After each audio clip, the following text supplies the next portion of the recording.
of honor for sure. It is. All right, we want to check back in with CBS 4 and Fox 59's Jesse Wells, who is there at East District. Jesse, I'm hoping that you could hear me. Describe what you're seeing right now. I can hear you, Bob.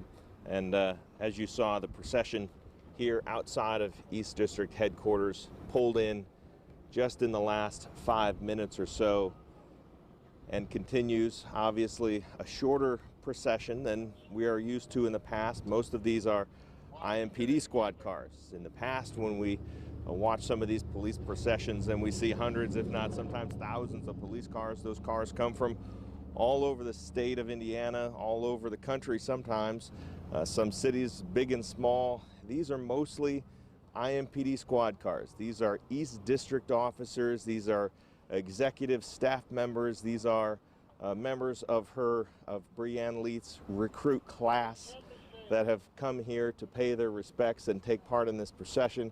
I can tell you in the last half hour or so, since the last time I talked to you, many more members of the public have shown up here to the scene. Even though we often have talked about social distancing, I can count several hundred people in the parking lot of a gym that is closed for the coronavirus, which is on the south side of IMPD East District headquarters. On the north side of the road, you see a number of executive staff members, recruit class members are lined up in order to pay their respects. A picture of Breanne Leath has been set up here on the scene, as well as her squad car, which is covered in flowers as we eventually get to the end of this procession. Again, this thing that struck me is how much of today is just a unique experience. We've talked about it before, but some of these traditions don't change. This tradition of having her squad car here at the scene is one that we see for all officers who are killed in the line of duty, allowing people to pay their respects. Her car has been out here on the scene for several days. People have been asked to drive by. Unlike normal times, they have not been allowed to walk up to that squad car. But this, again, is where the end of watch will eventually take place. This is one of the most emotional moments that we see in any police funeral. You saw the car stop for a minute there. That's because they have not yet gotten to the end of the procession, but they're winding their way through the parking lot. Again, the procession will pause here in front of Breanne Leath's squad car. IMPD recruits are in the parking lot to pay their respects, and as I say, a few hundred people now. I guess this officially makes it a mass gathering, for better or for worse. Here on the scene, a few hundred people are probably in the parking lot where I'm standing, south of IMPD District headquarters. Again, what I talked about before is the tradition. Some of these traditions go back for decades. Like I said, police use 10 codes to communicate on the radio. Those codes mean all kinds of things. Some of them people know. People know what a 1020 is. That means where's your location. That's people know where's your 20.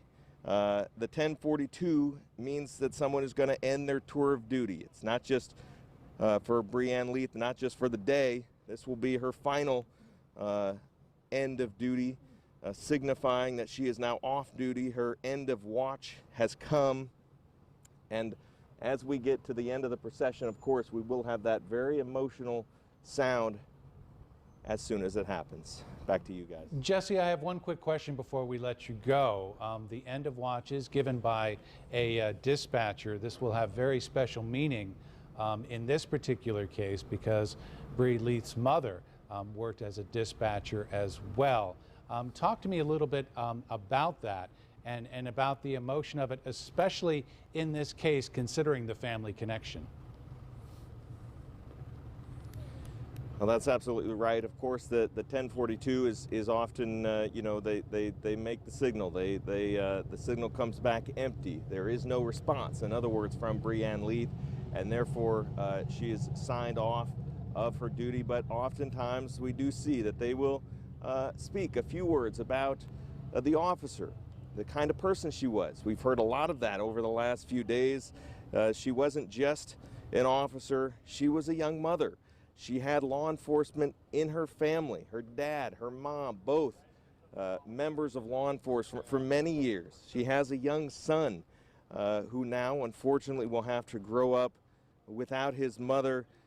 It struck me the most, one of the things that struck me in recent days was hearing yesterday from Brianne Lee's parents, Tom and Jennifer, who put out a video and talked about her personality, that her nickname was Breezy, because apparently she was like the wind. She was basically a force of nature. She walked into the room and you knew it. The thing that stood out to me today, listening to the eulogies and the speeches that were given over at IMS, was some of the upbeat, the quirky memories that her sister was able to share. Again, the idea here is that, you know, we are obviously mourning. It's a sad occasion, but it's also a chance to celebrate the unique personalities. You know, some of these personalities, as we've seen over the years, you know, a lot of these officers, unfortunately, that have been killed, whether it's Jacob Pickett, Carl Kuntz, Lieutenant Aaron Allen, Perry Wren, Officer Bradway.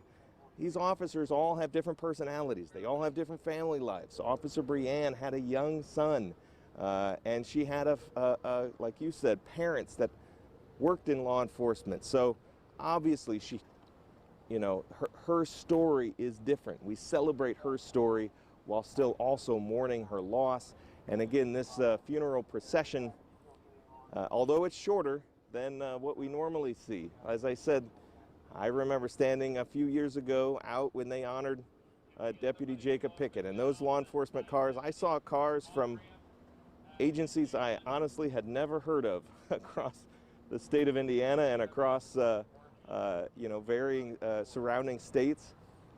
Almost all of these cars that I've seen have been IMPD squad cars. Some of them older squad cars, some of them newer squad cars, but virtually all IMPD officers that are part of this procession. Again, it is shorter than normal, but it is still quite lengthy, and eventually here in a few minutes we may get to the end and we will see that very emotional 1042 end of service call, and we will of course have that as soon as it happens.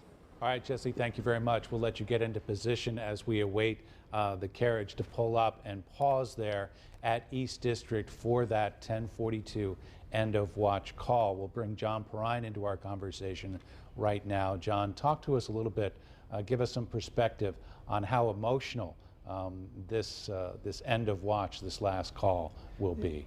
It's emotional for all the officers when you hear that, because it's so final.